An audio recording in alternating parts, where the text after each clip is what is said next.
Student, मैं हूं भरत कुमार और आप सबका स्वागत करता हूं KP college of arts and science की यूट्यूब क्लास में। और जैसा कि आपको पता है, मेरे द्वारा यहाँ पे बीए फर्स्ट ईयर के जो पॉलिटिकल साइंस के जो लेसन हैं वो यहाँ पे आपको यूट्यूब के जरिए पढ़ाए जा रहे हैं। तो जैसे कि आपको पता है, इस political lesson BA first year के पॉलिटिकल के अब तक जो लेसन हुए हैं वो आपको ध्यान रखना है 11th लेसन पूर्ण हो चुके हैं और उसके अलग अलग पार्ट हैं, किसी के 3 पार्ट 4 पार्ट एक लेसन के हैं। तो वो आप उसको देख सकते हैं आराम से, और कुछ भी कन्फ्यूजन या डाउट है तो आप कमेंट बॉक्स में मेंशन कर सकते हैं।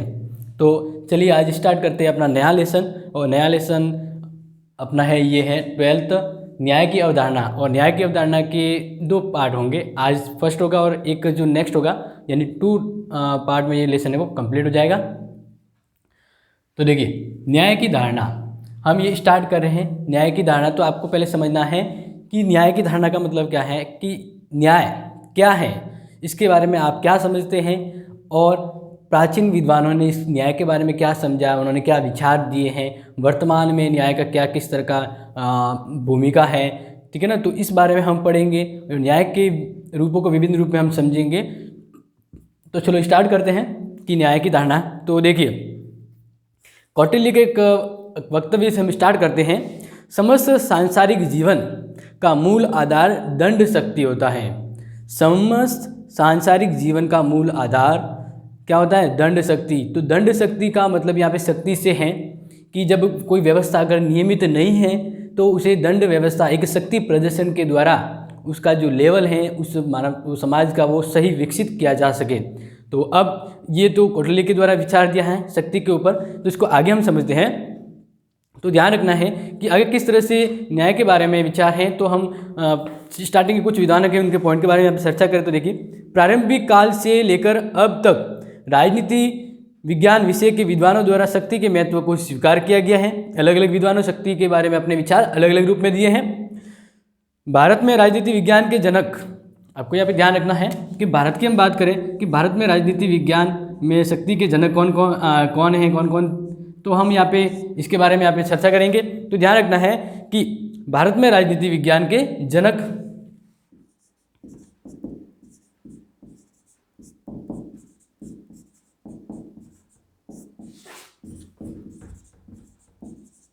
कौन है? कौटिल्य,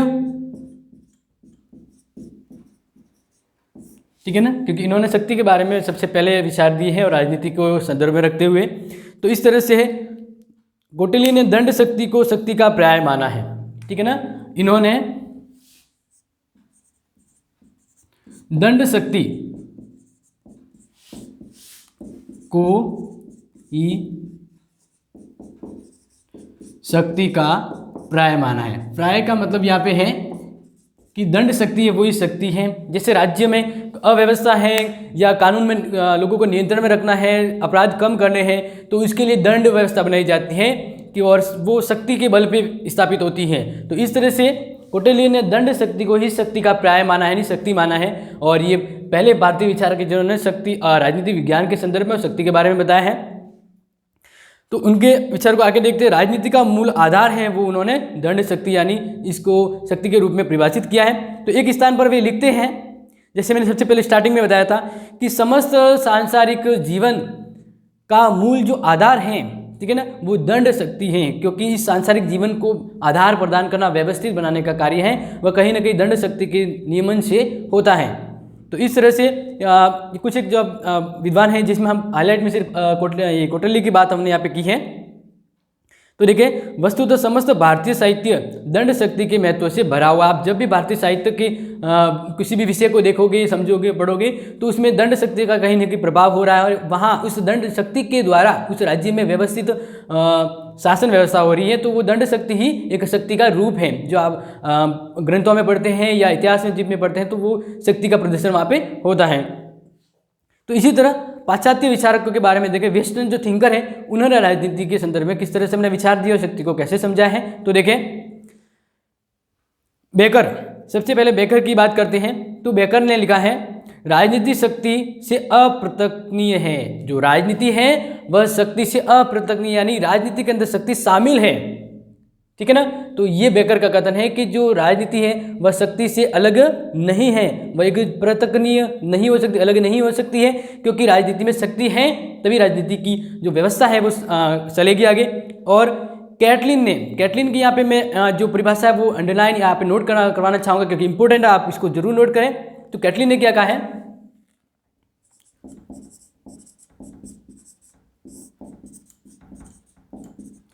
भारतीय विचार के हमें अरस्तु यहाँ अपने क्या कह सकते हैं कि कोटली को यहाँ पे लिया। तो अब पाश्चात्य विचारकों को हम देखें तो कैटलिन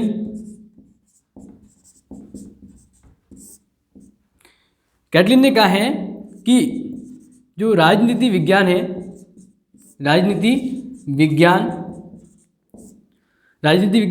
शक्ति का विज्ञान है।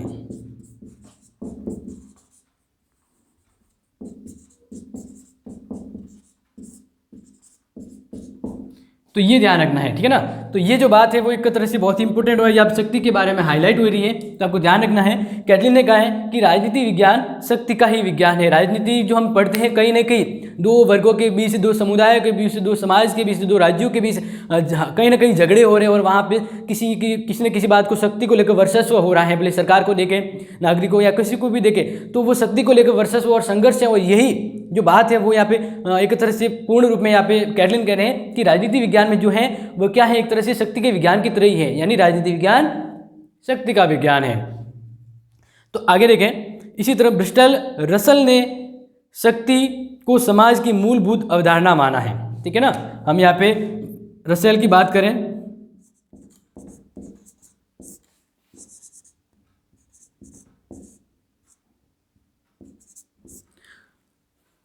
तो यहाँ पे देखें बर्ट्रैंड रसेल, तो इसने आपको ध्यान रखना है, इन्होंने अपने शक्ति के बारे में विचार दिए हैं कि शक्ति को समाज की मूलभूत धारणा या अवधारणा माना है।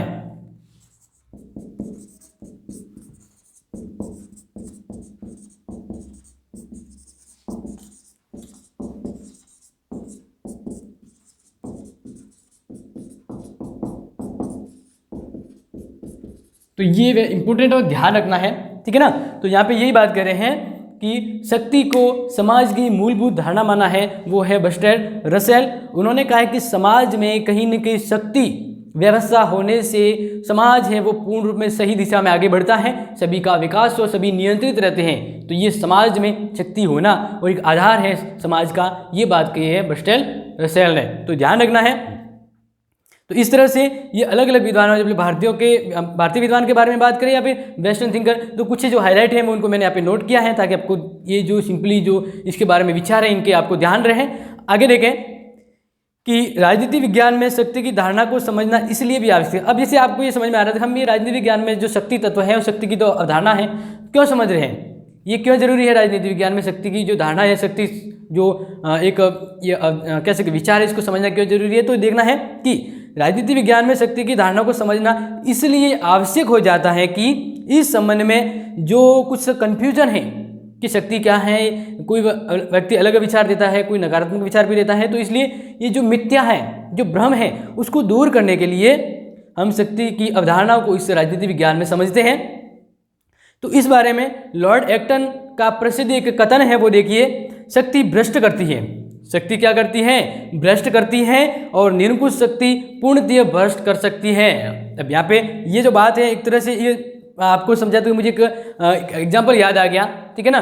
जैसे रावण के पास शक्ति है बहुत ज़्यादा हो गई थी, यानी वह यज्ञ वगैरह करके उसके पास शक्ति हो गई थी। जब वह शक्ति उसके पास आ गई तो उसकी जो सोचने सकने की जो शक्ति होती है, विचार होता है, वह अपने आप ही क्या हो गया? नेगेटिव होने लग गया, ठीक है ना। यानी उसके पास शक्ति होने से वह क्या हो गया? भ्रष्ट हो गया, मतलब उसकी जो नैतिकता थी वो उस नैतिकता पर नहीं चला, ठीक है ना। और इसी तरह से यहाँ पे ये बात कर रहे हैं कि शक्ति भ्रष्ट करती है और निरंकुश शक्ति पूर्णतः भ्रष्ट कर सकती है। और किसी ऐसे व्यक्ति के पास शक्ति आ जाए जो मनमानी करता हो, तब तो आप सोच लीजिए कि शक्ति के द्वारा वो क्या कर सकता है। तो यहाँ पे ये जो बात सामने आ रही है कि शक्ति नष्ट करती है और निरंकुश शक्ति तो भ्रष्ट यानी पूरी तरह से समाप्त कर सकती है। जैसे यहाँ पे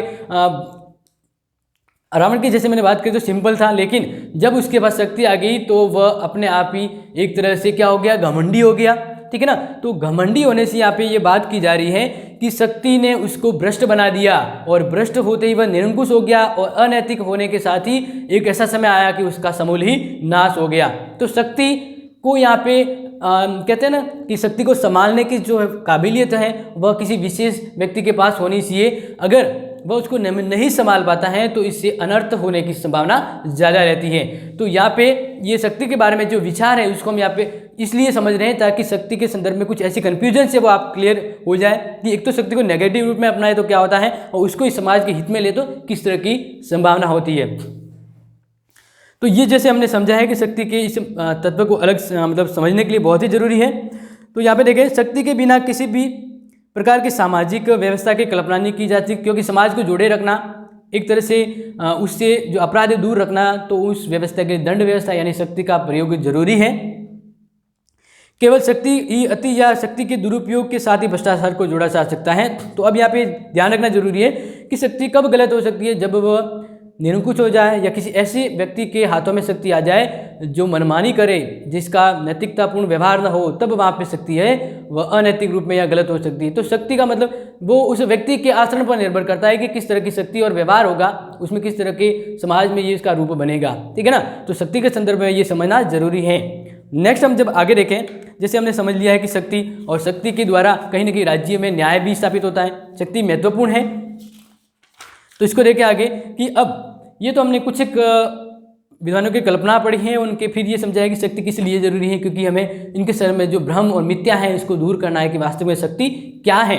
तो इस संदर्भ में रॉबर्ट बास्टर्ड ने एक कथन लिखा है, यानी शक्ति के अर्थ को समझाते हुए कि शक्ति क्या है। तो देखिए, शक्ति बल प्रयोग की योग्यता है। शक्ति क्या है? बल प्रयोग की योग्यता है, न कि उसका वास्तविक प्रयोग है। शक्ति आपके पास है तो वह एक तरह से उस शक्ति का प्रयोग करने की आपके पास योग्यता है, आपको वास्तविक में ऐसा नहीं करना है। जैसे पुलिस के पास शक्ति है, उसको वह पुलिस क्यों बना? क्योंकि उसको शक्ति प्रदर्शन करने की योग्यता उसके पास है, लेकिन वो शक्ति प्रदर्शन नहीं करता है जब तक उसे जरूरत नहीं हो। तो यही यहाँ पे बात कही गई है कि शक्ति बल प्रयोग करने की योग्यता है, न कि उसका वास्तविक प्रयोग किया जाए। संभव हो, जरूरत हो तब करना होता है, वो उचित भी होता है। तो ये बात रॉबर्ट बस्टेल ने कही है। इसी तरह मैकाइवर के कथन को यहाँ पे देखें, शक्ति होने से हमारा अर्थ, शक्ति होने से हमारा अर्थ है व्यक्ति या व्यक्तियों के व्यवहार को नियंत्रित करना। जैसे समाज में व्यक्ति रह रहे, दूसरे समाज के किसी व्यक्ति बहुजनों यानी कुछ एक मंत्रिमंडल की तरह हैं, तो उनके पास जब शक्ति है तो वह क्या करती है? समाज में व्यक्ति और व्यक्तियों के बीच मर्यादा, व्यवहार, नीतिपूर्ण आचरण ये बनाए रखती है, ठीक है ना।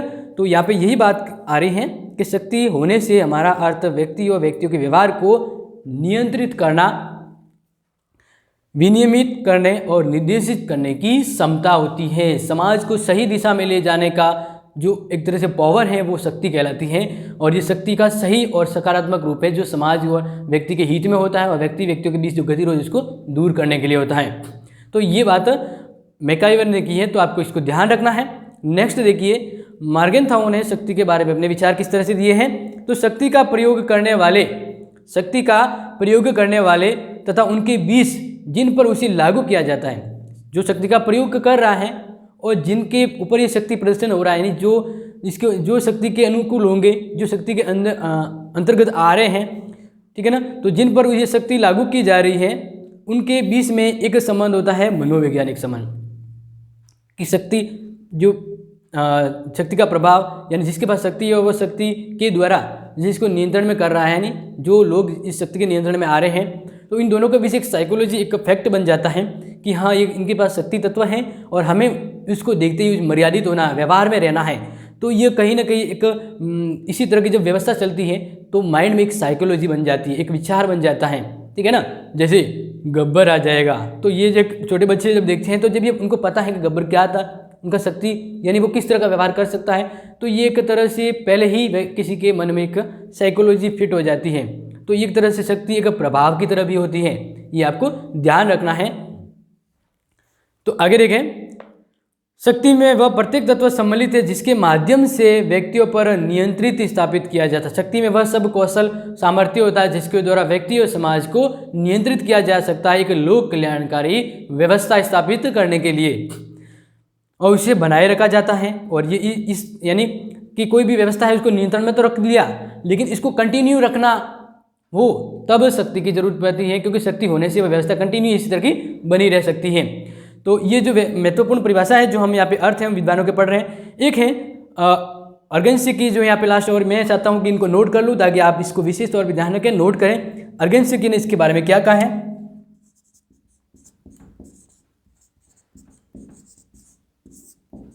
ठीक है ना। तो ध्यान रखना है कि अर्गेंसी ने इसके बारे में जो कहा है वो शक्ति के बारे में महत्वपूर्ण विचार है। तो वो क्या कहते हैं, शक्ति दूसरों के आचरण को अपने लक्ष्य के अनुसार प्रभावित करने की क्षमता है। तो ध्यान रखिए, शक्ति दूसरों के आचरण को अपने लक्ष्यों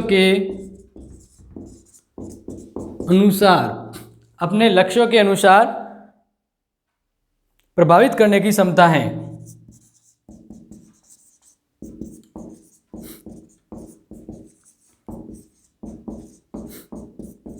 तो ये इंपॉर्टेंट क्यों बताया, तो इसको एक बार वापस सुन लीजिए, ठीक है ना, कि शक्ति दूसरों के आचरण को अपने लक्ष्यों के अनुसार प्रभावित करने की क्षमता है, यानी इफेक्टिवनेस। तो यहाँ पे एक तरह से देख लीजिए कि शक्ति कैसे, नॉर्मली एक बात मानते हैं कि एक बच्चा है जो घर में रह रहा था, वो स्वतंत्र था और वो एक तरह से लापरवाही भी हो रहा था। अब जब इसको हॉस्टल में डाल दिया जाए, ठीक है ना, तो वहाँ पे वो किसके नियंत्रण में आएगा, वार्डन के नियंत्रण में आएगा। और जब वो वार्डन के नियंत्रण में आएगा तो वार्डन क्या करेगा, अपनी शक्ति प्रदर्शन के द्वारा वार्डन क्या चाहता है कि समाज उस हॉस्टल में सभी लड़के व्यवस्थित रहें और पढ़ाई करें, अनुशासन में रहे। तो वो वहाँ पे क्या करेगा, शक्ति प्रदर्शन करेगा, यानी शक्ति का एक बल है वो वहाँ पे सबके सामने प्रस्तुत करेगा, जिससे क्या होगा कि दूसरों के आचरण को वो प्रभावित कर लेगा। जो 10 बजे सो रहा था, ठीक है ना, सोता रहता था, वो हॉस्टल में जाके ही वार्डन का प्रभाव और भय से क्या करेगा, 7 बजे उठेगा, पढ़ेगा, नियमित रहेगा, व्यवस्थित रहेगा।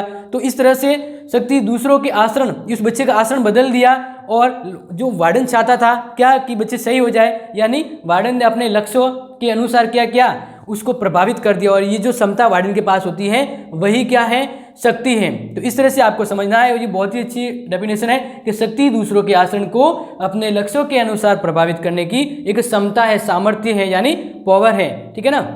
आगे ओके, तो जैसे आप ये समझ गए होंगे कि ये जो डेफिनेशन है मैंने आपको यहाँ पे क्यों इंपॉर्टेंट दिया है, क्योंकि इससे आप शक्ति का जो अर्थ है वह बखूबी समझ सकते हैं। आगे हम देखें कि शक्ति के बारे में और किस तरह की विचार हैं।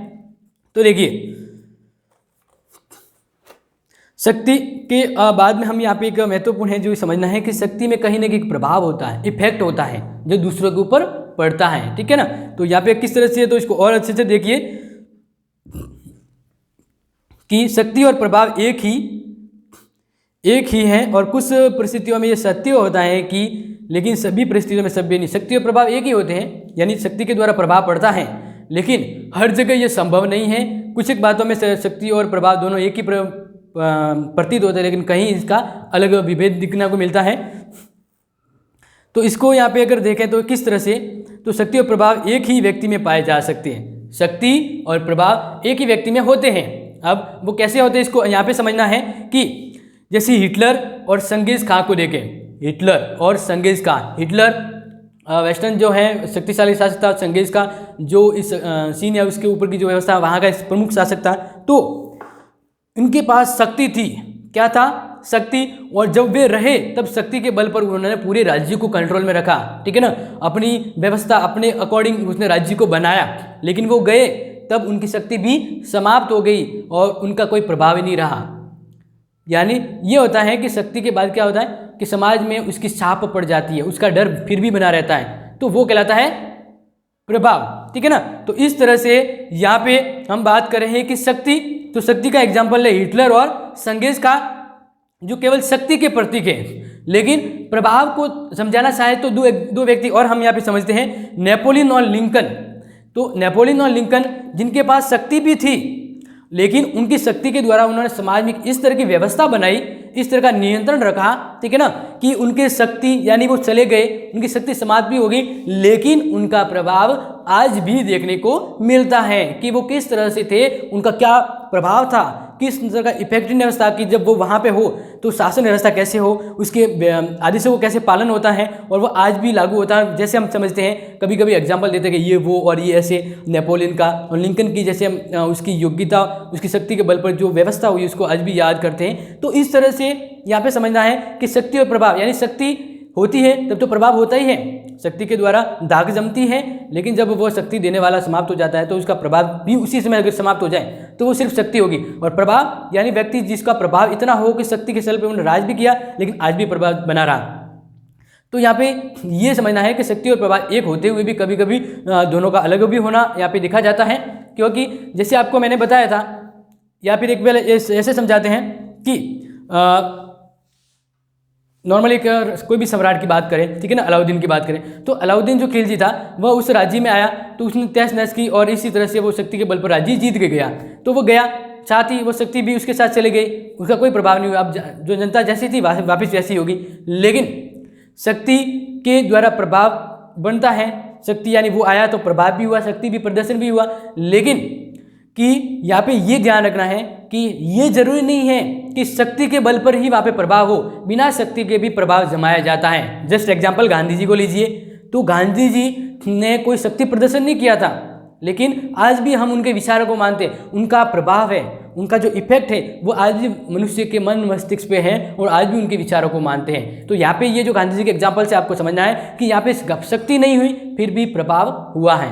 तो इस तरह से शक्ति के लिए प्रभाव जरूरी है, लेकिन प्रभाव जमाने के लिए शक्ति की जरूरत नहीं है। तो कहीं पे इसका महत्व दोनों इक्वल है और कहीं पे दोनों अलग भी हो रहे हैं। तो आप समझ गए होंगे। नेक्स्ट आगे देखें, तो यहाँ पे ध्यान रखना है, शक्ति और प्रभाव दोनों प्रभावित व्यक्ति के व्यवहार को परिवर्तित करते हैं, किंतु उस व्यवहार को व्यवहारिक शक्ति के कारण परिवर्तित किया जा सकता है और प्रभाव के कारण उसका निर्णय स्वयं नहीं कर सकते हैं। दोनों एक दूसरे के वर्धनकारी भी है और सहयोगी भी हैं कि प्रभाव और शक्ति। तो इसी तरह से हम निष्कर्ष तौर पे इसको क्या समझें, तो देखिए राजनीतिक शक्ति के संबंध में 3 बातें कही जा सकती है। पहली, राजनीतिक शक्ति जो धारण करता है, यानी जिसके पास राजनीतिक पावर होता है, धारण करने वालों में उस अधीनस्थ संबंध प्रकट होना स्वाभाविक है। मतलब उन जो धारण करेगा राजनीतिक पावर, उसे ये पता होना चाहिए कि जो मेरे नियंत्रण में है और जो मेरे ऊपर है उनके बीच में कैसा तालमेल बनाना है, किस तरह से मुझे आदेश पालन करवाना है, किस तरह से मुझे आदेश का पालन करना है। तो ये शक्ति अधीनस्थ के द्वारा यहाँ पे ध्यान रखने होगी, यानी बस स्वाभाविक है कि ऑटोमेटिक उस आदेशों का पालन करें, राजनीति के अंतर्गत होता है। दूसरा, शक्ति के संदर्भ में राजनीति की, तो देखिए राजनीति शक्ति का प्रयोग अंतोगत व सामान्य जनता पर होता है और इसे सत्ता का प्रयोग करने वालों की बात माननी होती है। और राजनीति के अंतर्गत शक्ति कहाँ होती है, शक्ति का प्रभाव देखते हैं राजनीतिक व्यवस्था में। जैसे सरकार है तो सरकार के द्वारा राजनीतिक व्यवस्था स्थापित की जाती है, तो कहीं ना कहीं शक्ति यानी राजनीति के तौर पे शक्ति का प्रयोग होना जरूरी है और इस तरह से सत्ता स्थापित होती है। यानी राजनीति में शक्ति कब आती है, लोग सरकार को क्यों मानते हैं, उसकी धाक उसके पावर से नहीं, वह एक व्यवस्थित काम करती है और उसको ये व्यवस्थित काम करने की शक्ति किसने दी है, लोगों ने तो दी है। तब लोगों ने मिलकर किसी व्यवस्था, किसी संस्था को जब अपनी शक्ति सौंपी है, यानी एक तरह से अपना विश्वास सौंपा है, तो जब शक्ति के साथ विश्वास जुड़ जाता है, विश्वास यानी वेद गुण, जब सही कहने की जो सामर्थ्यता है, यानी शक्ति के साथ जब वेद जुड़ जाता है, वेदता जुड़ती है, तब वह सत्ता का रूप होती है। यानी लोगों ने अपनी शक्ति का, अपनी जो सब मिलकर अपनी शक्ति को किसको सौंपी, एक सरकारी संगठन को, और उसके प्रति विश्वास रखा, यानी उसको एक तरह सही बनाया, लीगल बनाया, तब उनके द्वारा जो आदेश होते हैं उनको लोग पालन करते हैं, तो वो एक तरह से शक्ति का सत्ता रूप होता है।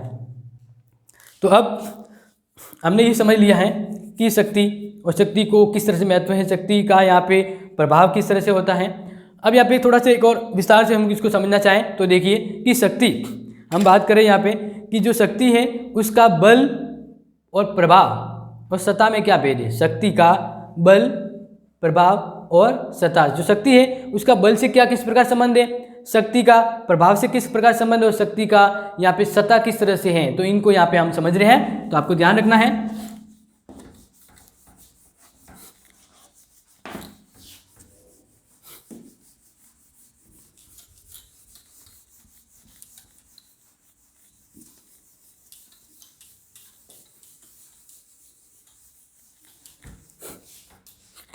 तो देखिए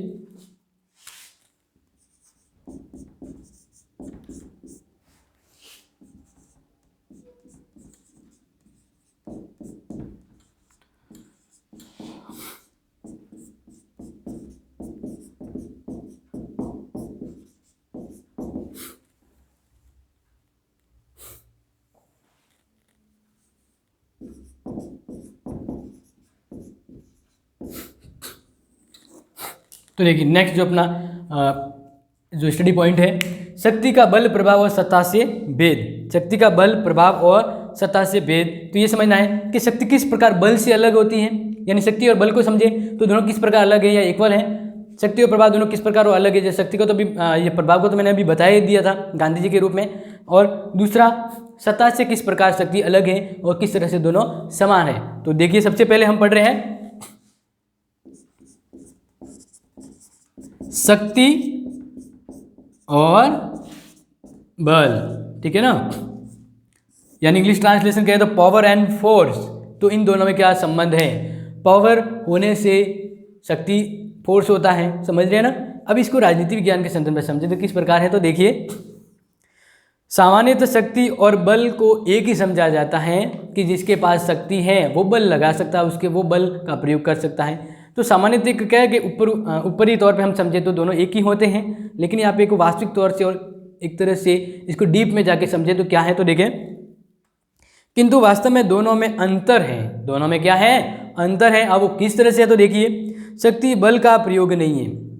पहले एक बात आई थी कि इसे रॉबर्ट बाइस्टर ने कहा था कि शक्ति बल प्रयोग की योग्यता नहीं है, तो यही बात वापस आ रही है कि शक्ति बल का प्राय नहीं है, कि शक्ति का मतलब आप बल करें, तो यहाँ पे ध्यान रखना है शक्ति का प्राय बल नहीं, क्योंकि शक्ति प्रसन्न और बल प्रकट है। वेरी इंपॉर्टेंट और ध्यान रखना है, जो शक्ति है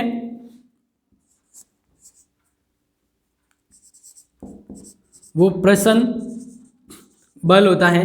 शक्ति क्या है, प्रसन्न बल है, जबकि अगर बल के बारे में बात करें तो बल एक प्रकट शक्ति है।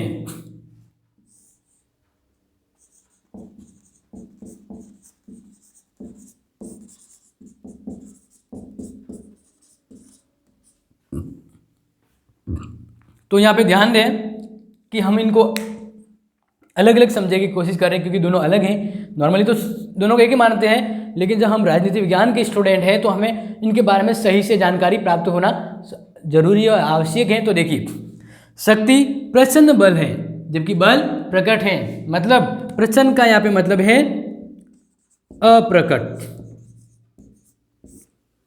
ठीक है ना। तो यहाँ पे ध्यान रखना, जब शक्ति और बल के बारे में बात करें तो शक्ति है वो प्रकट नहीं होती है, जबकि बल है वो शक्ति के रूप में बल प्रकट है, ठीक है ना। बल एक तरह से प्रकट है, वो शक्ति के रूप में होता है। अब वो इसको किस तरह से समझे, तो देखिए शक्ति प्रकट तत्व है, बल शक्ति अप्रकट तत्व है और बल प्रकट है। बल का अर्थ है शक्तियों की प्रतियुक्ति या प्रतिबंधों की व्यवस्था।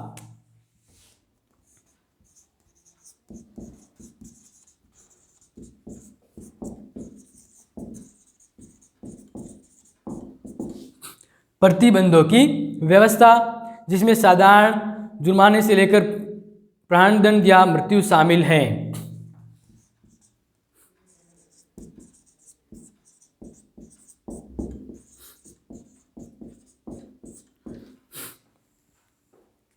इसी दृष्टि से शक्ति एक मनोभाव पूर्ण क्षमता है जो बल को संभव बनाती है।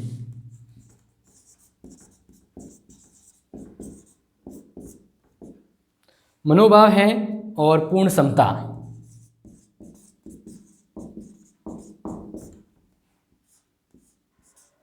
जो क्या करती है, बल को संभव बनाती है।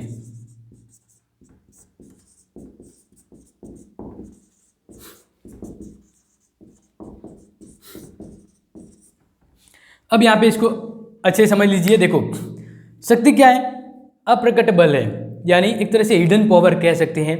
जबकि जो फोर्स है वह क्या है, प्रकट है, सीधा फोर्स ही होता है, सीधा प्रकट होती है, ठीक है ना। अब इसको यहाँ पे समझना है कि बल है वो प्रकट होता है एक शक्ति के रूप में। तो वापस देखना है कि ये तो अप्रकट होता है, शक्ति तो प्रकट नहीं है, लेकिन यहाँ पे बल है वो प्रकट होता है। अब प्रकट कैसे होता है? प्रतिबंधों की व्यवस्था होती है। जैसे समझ लीजिए कि एक राज्य की जैसे व्यवस्था राज्य की व्यवस्था की बात करें तो एक व्यक्ति के पास या पुलिस के पास शक्ति है, लेकिन वह शक्ति का प्रदर्शन नहीं कर रहा है। और अगर कोई व्यक्ति या फिर किसी न्यायाधीश की बात करें तो न्यायाधीश के पास, हाँ ये बेस्ट एग्जाम्पल रहेगा, न्यायाधीश की बात करें तो न्यायाधीश के पास शक्ति है लेकिन वह इस शक्ति को प्रकट नहीं करेगा, ठीक है ना। तो अब वो क्या हो गया? शक्ति हो गई प्रच्छन्न बल यानी अप्रकट। लेकिन जब उसके द्वारा दंड दिया जाए, जब व्यक्ति कोई नहीं माने तो फिर वो प्रकट होता है। शक्ति जब प्रकट होती है तो वो बल होता है। वो क्या माना जाता है? बल। या तो उस व्यक्ति को दंड दिया, कोई जुर्माना लगाया जाएगा या फिर मृत्यु दंड दिया जाएगा, तो फिर वो एक फोर्स होता है। समझ रहे हैं ना यहाँ पे? जैसे पुलिस की बात करें तो पता है जब वो उसके पास पावर है, लेकिन उसको पावर का प्रयोग जब तक नहीं करेगा जब तक उसे जरूरत पड़े। और जब वह शक्ति के रूप में जब प्रयोग करना चाहे तो उसके वो बल के रूप में प्रयोग होगा और डंडे पड़ते हैं। जैसे लॉकडाउन में था तो डर था, तो शक्ति उसके पास थी, इस वजह से डर भी था। लेकिन जब वास्तविक रूप में वो डंडे पड़े तो वो क्या बन गया?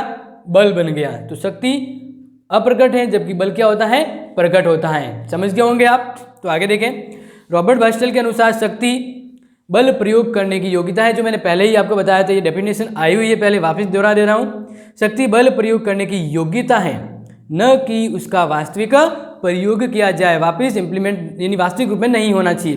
तो आगे देखें, वास्तविक में बल शक्ति का ही रूप है। अब यहाँ पे हम जैसे समझे हैं कि अंत में जाके तो कहीं ना कहीं यहाँ पे हमें ये एक तरह से क्लियर हो रहा है कि बल शक्ति का ही रूप है। यानी जो बल यहाँ पे देख रहे हैं तो बल किससे जुड़ा है? शक्ति से जुड़ा है। मतलब एक व्यक्ति के पास शक्ति थी, लेकिन जब उन्हें डंडे मारना शुरू किया तब वह शक्ति से प्रकट होकर बल आया बाहर, यानी प्रभाव, फोर्स। तो यहाँ पे बल है वो एक तरह से शक्ति का ही रूप है। ये एक तरह से पूरी तरह से राजनीति विज्ञान के शब्द में आप जब हम समझे अलग अलग तो इस तरह से इसकी व्याख्या आती है। किंतु बल ही शक्ति नहीं है, किंतु ये जरूरी नहीं कि बल शक्ति हो। यानी एक तरह से ऐसा कैसे रिवर्स नहीं हो सकता, यानी बल है वो शक्ति नहीं हो सकता, शक्ति जरूर बल हो सकता है, ठीक है ना। तो इस तरह से आप बिल्कुल अच्छे से समझ गए होंगे। बास्टेल ने शक्ति के 3 रूप बताए हैं कि बल, प्रभाव और प्रभुत्व। बल, फोर्स, डंडे मारना वगैरह हो गया, और प्रभाव, उस डंडा मारने से उसके व्यक्ति के मन में डर बैठ गया। यानी अब वह लॉकडाउन में भले पुलिस वहाँ पे घूमे या नहीं घूमे, वो घर से बाहर नहीं निकलेगा, तो वो उसका प्रभाव पड़ गया वहाँ पे, ठीक है ना। और इस प्रभाव के कारण जो बल है वो अभी भी विद्यमान है, लेकिन ये प्रभाव आप समझ गए, उसका एक असर हो गया। और प्रभुत्व, प्रभुत्व का मतलब है कि उसके पास शक्ति और बल है, लेकिन उसने प्रदर्शन नहीं किया। वह व्यक्ति है लॉकडाउन के अंतर्गत नियमों को समझ गया, शक्ति को समझ गया है, तो वह उस नियमों का पालन कर रहा है, उसकी शक्ति को मान रहा है। तो वो प्रभुत्व, उस व्यक्ति का प्रभुत्व उस समाज में पड़ गया, तो समाज उसके नियमों का पालन करता है। तो ये प्रभुत्व होता है, शक्तिशाली व्यवस्था। तो इस तरह से जो हम बात कर रहे थे कि शक्ति बल से किस प्रकार अलग है और क्या समानता है, तो ये आपको समझना है कि बल है वो एक तरह से शक्ति का ही रूप है, लेकिन बल शक्ति नहीं हो सकता है। तो आगे देखें, अब ये तो हम समझ गए थे कि शक्ति और बल के रूप में। नेक्स्ट हम देखें कि राजनीतिक शक्ति और सैनिक शक्ति में क्या अंतर है। तो राजनीतिक शक्ति का मतलब है कि राजनीति में भाग लेने की योग्यता। आप राजनीति के अंदर हैं तो आप मत दे सकते हैं, चुनाव लड़ सकते हैं, ठीक है ना, अपने जो भी कह सकते हैं सरकार के समक्ष अपनी टिप्पणी कर सकते हैं। तो ये तो हो गया राजनीति के अंदर आपकी योग्यता, समर्थन के अनुसार आप भाग लेते हैं, तो ये हो गया राजनीतिक शक्ति। सैनिक शक्ति, सैनिक शक्ति तो आपको पता आर्मी पावर, तो बस वही यहाँ पे सैनिक शक्ति है कि सैनिक बल के द्वारा जैसे किसी राज्य को जीतना जाता है, किसी व्यवस्था को नियंत्रण में लाया जाता है, कहीं पे उपद्रव हो गया है तो वहाँ पे नियंत्रण रखा जाता है, तो इस तरह से वो होता है आर्मी पावर यानी सैनिक शक्ति। और राजनीतिक शक्ति क्या हो गया कि राजनीतिक गतिविधियों में आपके द्वारा भाग लेने के जो आपके पास पावर, सामर्थ्य है, वो राजनीतिक पावर हो गया, यानी राजनीतिक शक्ति हो गई। तो इस तरह से ये राजनीतिक शक्ति और सैनिक शक्ति में आप समझ गए होंगे कि एक तरह से जो कानूनी यानी जो पॉलिटिकल जो पावर है आपके पास वो राजनीतिक शक्ति है, दूसरा आर्मी पावर यानी सैनिक शक्ति। नेक्स्ट हम देखें शक्ति और प्रभाव को, बल को समझ लिया, तो अब हम समझते हैं कि शक्ति और प्रभाव। जैसे हम ये समझा रहा था कि शक्ति का बल से, प्रभाव से और सत्ता से क्या पेड़ है, तो अब हम समझते शक्ति का प्रभाव से किस प्रकार संबंध है या किस तरह से वे दोनों अलग हैं।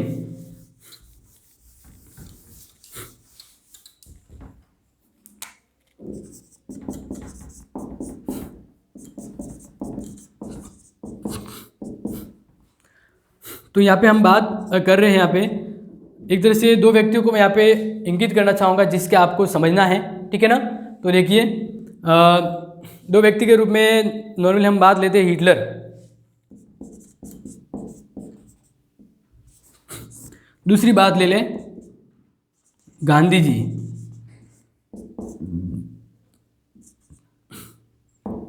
तो इन दोनों को ही समझना है आपको और आपको ये क्लियर हो जाएगा कि शक्ति और प्रभाव क्या है। जैसे पहले बताया था, वापस दोहरा देते आप आया है। तो देखिए इन दोनों में भेद क्या है, तो आप इन दोनों को देख लीजिए। एक जगह तो है हिटलर और एक जगह है गांधी जी, ठीक है ना। तो आपको ये देखना है कि हिटलर है वो हिटलर कैसे बना, क्योंकि उसके पास शक्ति थी और शक्ति के बल पे उन्होंने राज किया। उनके पास पावर था, पावर के बल पे उन्होंने उस राज्य की व्यवस्था जमाई और अपनी मर्जी अपनी अनुसार उसकी जब पावर होता था तो ये एक तरह से क्या है, ये जो शासक था वो तानाशाही था। तानाशाही का मतलब उसके पास पावर है और वह अपनी मर्जी से शासन चला रहा है, अपनी मर्जी से, क्योंकि जब जरूरत नहीं थी फिर भी वह अपनी सेना को दूसरों के ऊपर हमला करवा रहा था, जबकि खुद की सेना है बहुत कमज़ोर हो गई थी। तो इसलिए ये शक्ति का रूप था, हिटलर था, उसको हम शक्ति के तौर पे जानते हैं कि हिटलर नहीं है, ज़्यादा हिटलरगिरी मत कर, यानी शक्ति मत बता। तो ये यहाँ पे शक्ति का मतलब है कि शक्ति वास्तविक में प्रकट होना, ठीक है ना। तो शक्ति यहाँ पे हिटलर को माने।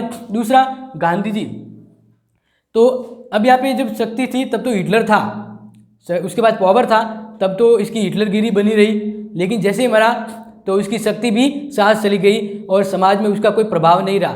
फिर वापस लोग आज़ाद हो गए और अपनी मर्जी से रहने लगे। तो यहाँ पे शक्ति थी तब तक तो वो रहा, लेकिन जैसे वो मरा तो उसके साथ उसकी सब चीज़ें चली गई और लोगों के ऊपर उसका कोई प्रभाव ही नहीं रहा, सब आराम से व्यवस्थित जीवन जीने लगे। लेकिन यहाँ पे प्रभाव की बात करें, इफेक्ट की, तो इफेक्ट की बात करें तो ध्यान रखना है गांधी जी के पास कोई पावर नहीं था, गांधी जी के पास पावर नहीं था, लेकिन फिर भी यहाँ पे ये ध्यान रखना है कि गांधी जी के पास पावर नहीं होने के बावजूद भी लोग उनको आज भी मानते हैं। उनका गांधी जी का जो जिस तरह के विचार क्रम थे, क्रियाशीलता थी, जो कर्म था, उसका उनकी वजह से समाज में आज भी उनके आदर्शों का पालन होता है, आज भी उनके विचारों को लोग अपनाते हैं। तो यहाँ पे ये बात कह रहा हूँ कि प्रभाव के द्वारा है गांधी जी का अस्तित्व बना रहा। उनके पास पावर नहीं था, न तो कोई राजनीतिक नेता थे, न कोई प्रधानमंत्री बने, न कोई तानाशाह व्यक्ति थे या राजा थे, फिर भी समाज में उनका प्रभाव बन गया। तो इस तरह से प्रभाव और शक्ति दोनों अलग होती है। अब यहाँ पे कुछ कॉमन्स ये है कि कोई ऐसा व्यक्ति भी हो जो समाज में उसका प्रभाव भी बना रहे, ठीक है ना। नॉर्मली जैसे हम इन दोनों की कुछ क्षण के लिए बात करें तो हम बात करें गब्बर को ले लें, तो गब्बर का एक डर था क्योंकि उसके पास पावर था, तानाशाह था, ठीक है ना, और वो मन मर्जी से राज कर रहा था। तो इस तरह से शक्ति थी और कुछ समय तक उसका प्रभाव रहा। जैसे अगर देखा है तो कि भाई गब्बर आ रहा है तो ये क्या हो गया, बच्चे शांत हो जाते हैं, यानी एक तरह से डर था, तो ये शक्ति प्रभाव हो गया। लेकिन दोनों को जब अलग करें तो अलग ध्यान रखना है कि हिटलर के पास पावर था, जब मरा तो वह पावर भी समाप्त हो गया, लेकिन गांधी जी के पास पावर नहीं था, फिर भी आज भी उनका प्रभाव है समाज में देखने को मिलता है। यानी बिना शक्ति के समाज में उनके विचारों को, उनके आदर्शों को आज भी माना जाता है। तो यहाँ पे ये प्रभाव बन गया, उनका असर है जो आज भी है। तो शक्ति यानी प्रदर्शन, उसका जोर जबरदस्ती वहाँ पे अनुपालन, जबकि प्रभाव बिना किसी कारण के अपने विचारों से प्रभावित करने की क्षमता है। तो यहाँ पे शक्ति और प्रभाव से आपको समझना है कि शक्ति है, यानी ये समझना है कि प्रभाव, तो शक्ति के होने से प्रभाव होगा, लेकिन कि अगर शक्ति नहीं है फिर भी प्रभाव तो बनेगा।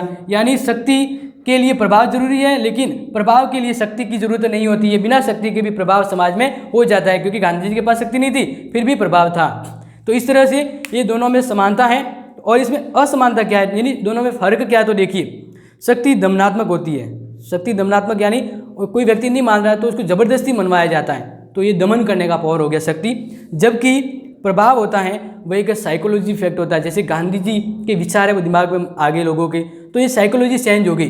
तो यहाँ पे लोगों को जबरदस्ती थोड़ी कहा था कि गांधी जी की बात मानिए, अहिंसा का पालन कीजिए, नहीं, यहाँ पे क्या कहा कि उनका एक प्रभाव, एक साँप है वो दिमाग में आ गई। तो ये साइकोलॉजी होती है जो प्रभाव में आता है, यानी शक्ति के द्वारा जब वो प्रभाव पड़ता है तो प्रभाव क्या होता है, दिमाग में एक साइकोलॉजी बन जाती है कि हाँ ये आया तो ऐसे होना चाहिए। जैसे पुलिस आई तो डंडे पड़ेंगे, तो ये पहले ही व्यक्तियों के दिमाग में बैठ गया है। जो बैठ गया यानी वो साइकोलॉजी हो गई, एक विचार हो गया। तो ये प्रभाव क्या है आपको समझना है। प्रभाव एक तरह से अनुयात्मक और स्वेच्छापूर्ण यानी अपनी इच्छा से और साइकोलॉजिक यानी मनोवैज्ञानिक तरीके से जो व्यवस्थाओं का अध्ययन किया जाता है वह प्रभाव है। दूसरा, दोनों में फर्क क्या है। शक्ति धारक के पास एक स्वतंत्र रूप में होती है। शक्ति होती है किसी एक व्यक्ति के पास विशेष रूप से होती है जो इसको धारण करता है। जैसी शक्ति को किसने धारण किया, हिटलर ने। तो इसी तरह प्रभाव है, प्रभाव के लिए शक्ति जरूरी नहीं है, प्रभाव है वो संबंध से स्थापित होता है। किससे स्थापित होता है, संबंध से।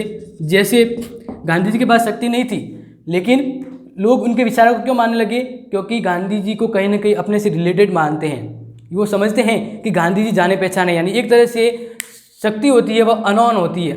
यानी जैसे कोई अपने ऊपर राज कर रहा है तो हम नहीं जानते, फिर भी उनकी आज्ञा का पालन करते हैं। लेकिन प्रभाव उसका कब होता है, जब उनको हम जानते हैं, उनके विचारों को ग्रहण करते हैं कि गांधी जी वो है, हम उसको जानते हैं। तो शक्ति एक तरह से परिचित हो गई, यानी अनोन है। ठीक है ना। यहाँ पे एक तो जिसको हम जानते हैं तो ये कह सकते हैं नो, यानी जानने वाली व्यवस्था है, संबंध हो जाता है। एक अनोन व्यवस्था होगी जिसको हम नहीं जानते, तो नहीं जानते, जिसका संबंध नहीं है, तो वो तो होता है शक्ति। और जिसको हम जाना पहचाना संबंध स्थापित कर सकते हैं तो वो होता है प्रभाव।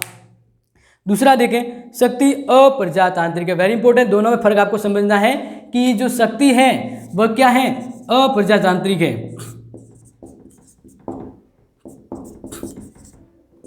और जो प्रभाव है वो प्रजातांत्रिक है।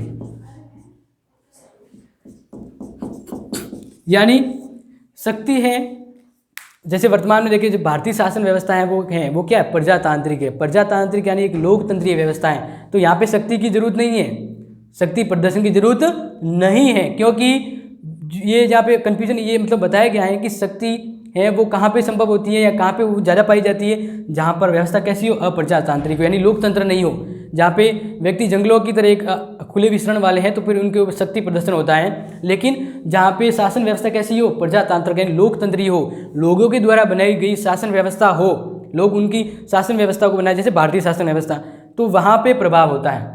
प्रभाव कहाँ पे जमेगा, प्रजातांत्रिक व्यवस्था में। और शक्ति कहाँ पे प्रभाव होता है, शक्ति का कहाँ पे दिखाई प्रभाव पड़ता है, अप्रजातांत्रिक में, जहाँ पे लोकतंत्र नहीं है, राजतंत्र है। तो ये दोनों में फर्क है। नेक्स्ट देखें, यहाँ पे शक्ति के प्रयोग करने की अनेक सीमा होती है, शक्ति की लिमिट होती है, उससे बाहर नहीं जाएंगे, या फिर शक्ति कुछ समय के बाद समाप्त हो जाती है। लेकिन प्रभाव है वो कभी समाप्त नहीं होता है। जैसे गांधी जी का प्रभाव आज भी उनके विचारों को मानते हैं, और आज भी उनका प्रभाव है कि हम रोज उनको देखते हैं। कैसे देखते हैं, देखा होगा आपने, जब भी हम बाजार में जा रहे हैं तो पैसे हाथ में आते हैं तो वहाँ पे गांधी जी का जो फोटो लगा होता है, यानी उनका प्रभाव आज भी है। शक्ति नहीं था, उनका प्रभाव है। तो इस तरह से शक्ति की कुछ लिमिटेशन होती है, लेकिन इस प्रभाव की सीमाएं नहीं हैं। ये कि प्रभाव व्यापक होता है। और अंत में हम समझते दोनों में फर्क। तो देखिए, शक्ति सभ्य और संस्कृति के बाहरी रूप में समझा जाता है, शक्ति को अपने समाज का एक बाहरी तत्व समझा जाता है, जबकि प्रभाव है उसको समाज का ही एक अंग और स्पष्ट रूप में समझा जाता है, एक व्यक्तिगत रूप में समझा जाता है। इस तरह से शक्ति और प्रभाव में फ़र्क है, समानता भी है और डिफरेंस भी है। तो ये आपने समझा है। नेक्स्ट हम देख रहे हैं कि शक्ति और सत्ता।